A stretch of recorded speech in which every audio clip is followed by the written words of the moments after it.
Hey, what's going on, everybody? It's Justin Sarachik, editor-in-chief of Rapzilla.com, and today I'm going to bring you the news. Again, this is a little bit of a different format because there's so much to go through, but we're also going to highlight a lot of the community work. So I'm going to hit you with the biggest story of the day.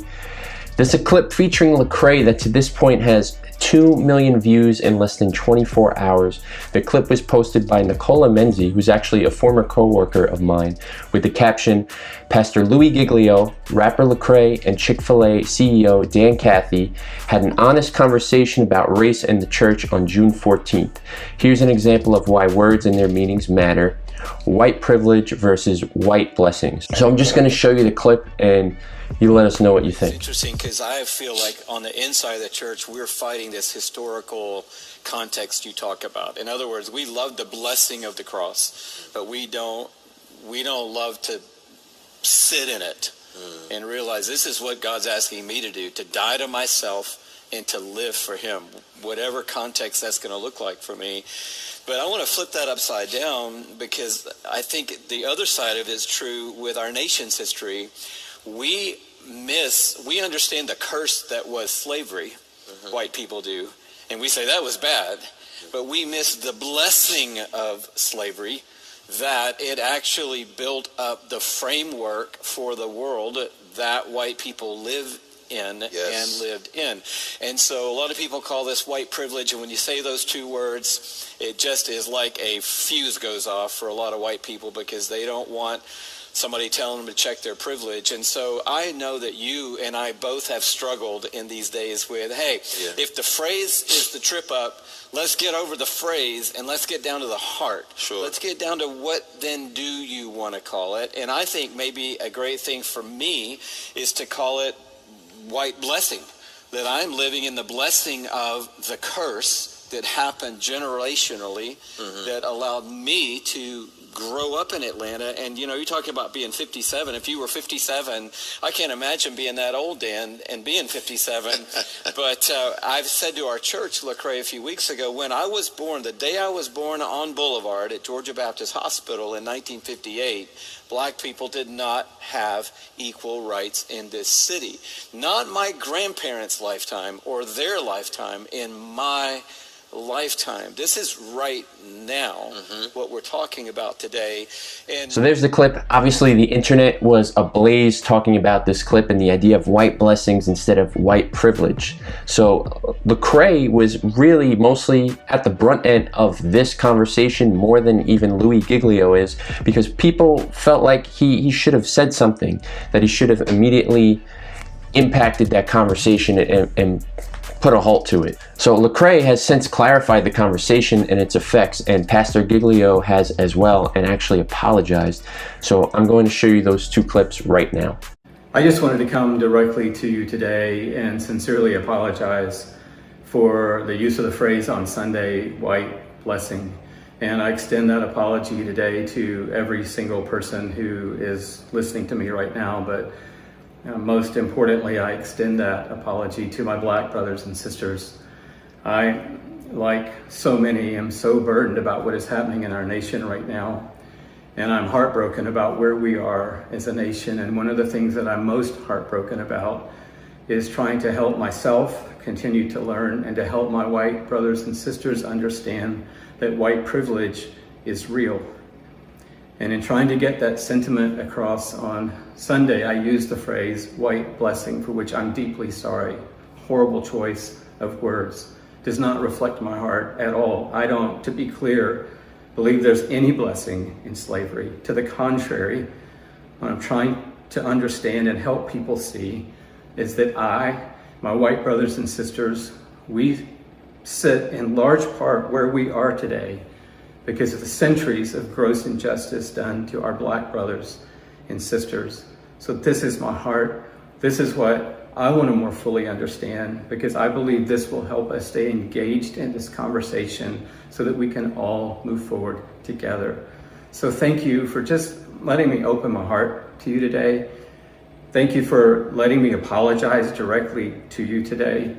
And I ask that you would pray for me and possibly even join me as I just desire to continue to learn, to understand, to stay engaged, and to be a part of all of us moving forward together to the place that God wants us to be.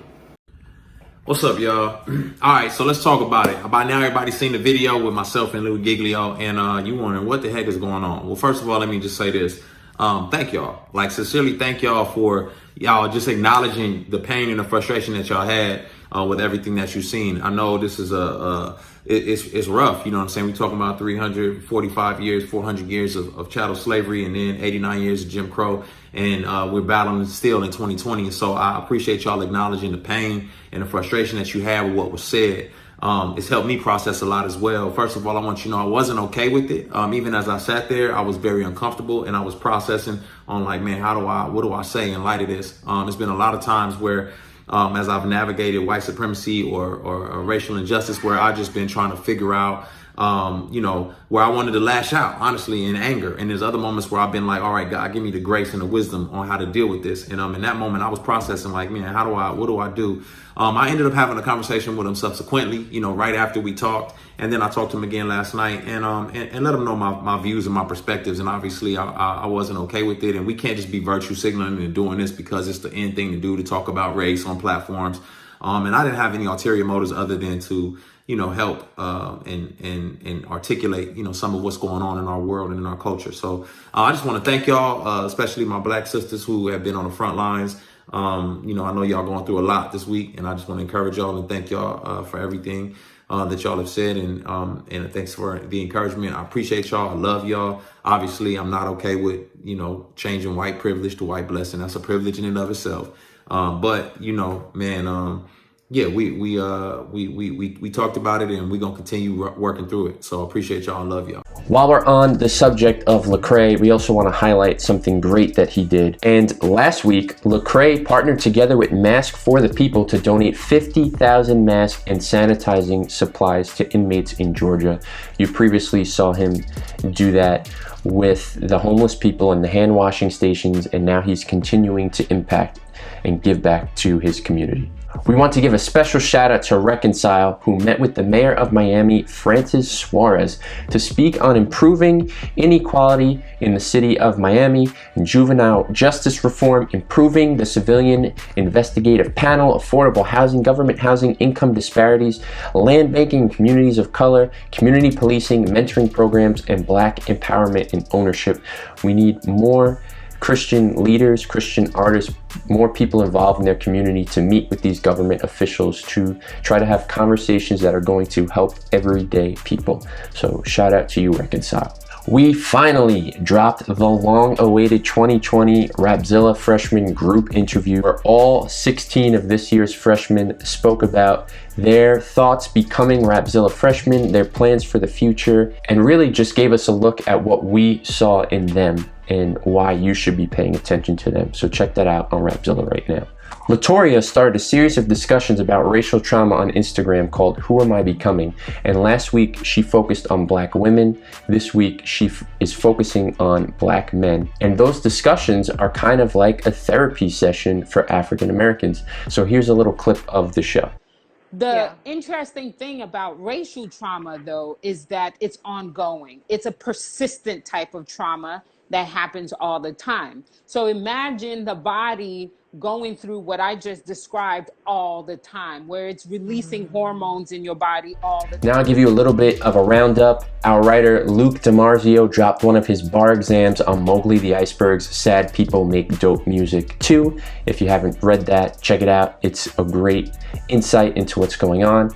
Also, we did the second episode of Community During Chaos, and we had Kiwi Morse, Latoria, and DJ Mike LV. So check that out. It's up on our Instagram right now. It'll be up on other platforms shortly. Lastly, we're going to give a shout out to our sponsor, Billy James, who dropped his single Loose My Mind off of the Stained Glass Thoughts project. You can check out a link to that project in the description below, or check out the tag. So that's it. You can check out all of these articles and more on Rapzilla.com. Be sure to tune into our playlist on Spotify, Apple Music, and Pandora to hear the latest and greatest of all CHH music. And stay tuned to Rapzilla, because we're trying to present the best stories possible throughout this chaos. So I will see you all next week. This is Justin Sarachik. Peace.